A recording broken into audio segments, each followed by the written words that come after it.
வீட்டுக்கு ஒரு சேர் வேணுமா?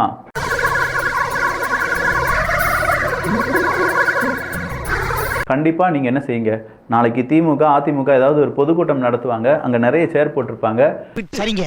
கொஞ்ச நேரம் ஏறி உட்காடுறீங்க, கரெக்டா அந்த மீட்டிங் முடியறதுக்கு முன்னாடி போய் ஏறி உட்காடுறீங்க. மீட்டிங் முடிஞ்சோடனே அப்படியே தலையில தூக்கி வச்சுட்டு வந்துடுறீங்க. அங்க பாருவனே, இந்த இளவு தெரியாம இளவு வீட்டுக்கு வராம எக்ஸ்ட்ரா பாலை வாங்கி காபி போட்டுட்டு இருக்கான். ஏன்னா மீட்டிங்ல நீங்க அட்டென்ட் பண்ணீங்கன்னா 300 ரூபா 500 ரூபா, இப்ப பணம்லாம் கிடையாதான், சேர் ஃப்ரீ.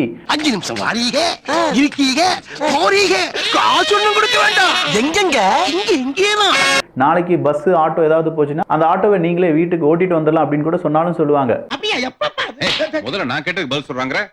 ஏன்னா பொதுக்கூட்டத்துக்கு ஆட்களை உருவாக்குவதற்கு கூட வைப்பதற்கு ஏகப்பட்ட கோடிகளை இப்போது செலவழித்து வருகிறது பல அரசியல் கட்சி. நாய் பிடிக்கிற வேற ஒண்ணு வாடகைக்கு எடுக்கிறோம்.